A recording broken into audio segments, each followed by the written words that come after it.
অনেক বছর ধরে এখানে প্রার্থী হচ্ছি আমি, মানুষের আশীর্বাদে জিতছি আমি।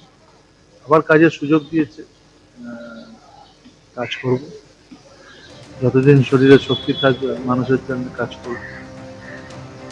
এই যে ভোটের আগে এসআইআর এবং প্রচুর বৈধ ভোটারের নাম এখনো ঝুলে রয়েছে প্রায় ৫৩ লক্ষের মতো। সেক্ষেত্রে এবছর ভোটটা কতটা চাপ মানুষের মধ্যে থাকবে? প্রথমত বলি, দেখুন, এসআইআর নিয়ে যে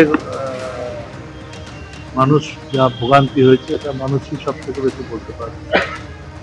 আর প্রচুর জেনুইন ভোটার যাদের ভোট ছিল, প্রচুর মানুষের নাম ষড়যন্ত্র করে বাদ দেওয়া। আমার মনে করি না তার প্রভাব কিছু করবে। বাংলায় মানুষ মমতা ব্যানার্জি আবার দেখতে চায়, আর তার নেতৃত্বে আবার সরকার হবে। আর যদি মানুষের আশীর্বাদ ৩০ বছর উপর থেকে শুরু করে আবার জিতবে। এরা প্রচার কবে থেকে শুরু করছেন এবং কিভাবে শুরু করার? এখন প্রচার ওইভাবে কবে থেকে শুরু করে এক্ষুনি বলতে, এক্ষুনি তো আমি বেরোবো। আমার প্রত্যেক দিনই কিছু না কিছু প্রোগ্রাম থাকে। এই হাতে এত বড় তালিকা তুলে দিয়েছে বাড়ি থেকে।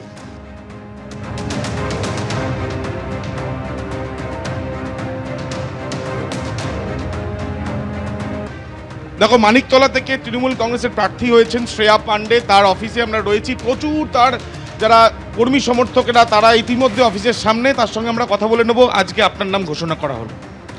আমি প্রথমেই মাননীয় মুখ্যমন্ত্রী মমতা বন্দ্যোপাধ্যায় এবং আমাদের দলের সেনাপতি অভিষেক বন্দ্যোপাধ্যায়কে ধন্যবাদ বলবো যে তারা আমাকে যোগ্য মনে করেছে এই সিটটার জন্যে। কারণ এই সিটে দীর্ঘ ৯ বার আমার বাবা জিতেছেন এবং আগের বার আমার মা জিতেছেন।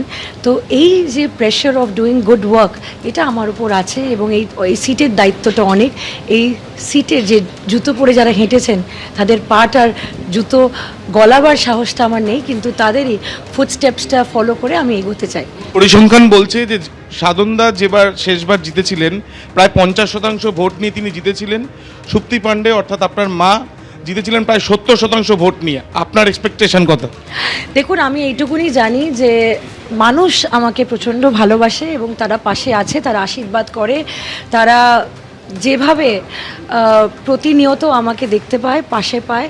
আমি এই যে সবাই জিজ্ঞেস করছে তুমি কিভাবে প্রচার করবে, আমি এখনও ঠিক করতে পারিনি যে কিভাবে প্রচার করব। কারণ প্রত্যেক দিন প্রতিনিয়ত সকাল বিকেল মানুষের মধ্যে থেকে কাজ করেছি। আমার মা যেভাবে বলেছেন সেভাবে করেছি। বাবা যখন ছোট ছিলাম, বাবা অতটা পলিটিক্সের সঙ্গে আমি তখন ইনভলভ ছিলাম না, কিন্তু যখন একটু বড় হয়েছি তখন যেরকমভাবে ওরা অ্যাডভাইস করেছেন সেভাবে কাজ করেছি। এখন দল যেভাবে অ্যাডভাইস করবে সেভাবে কাজ করব। মানুষের সঙ্গে ভালো ব্যবহার রেখে, ভালো ব্যবহারটা খুব হারিয়ে যাচ্ছে। এই যে ইলেকশনের আগে এই 2 দিন ধরে আমি শুনছি, আমাকে যেটা খুব হার্ট করছে সেটা হলো যে একটা ভালো ভাষার একটা কোথাও অভাব দেখছি। আর আমি মনে করি যে আজকালকার ইউথ, আজকালকার ছোট জেনারেশন, একটা ছোট্ট বাচ্চা যখন এসে আমাকে জড়াবে এবং সে জানবে, সে তো জানবে না আমি বিধায়ক, আমি এমএলএ, সে তো জানবে আমি এটা শ্রেয়া দিই। তাহলে প্রত্যেক এই মানিকতলারই প্রায় ২,১১,০০০ ভোটার রয়েছে, তাদের সঙ্গে যোগাযোগ কি মনে হয় প্রচারেই হবে না আগে থেকেই শুরু করে দিয়েছিলেন?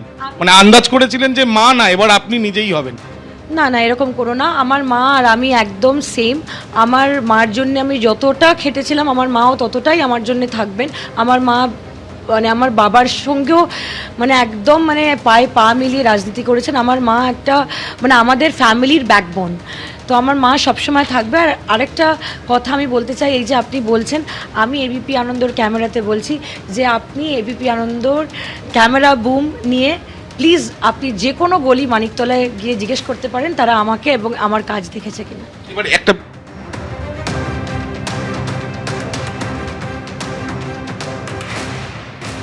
এবিপি আনন্দ এগিয়ে থাকে, এগিয়ে রাখে।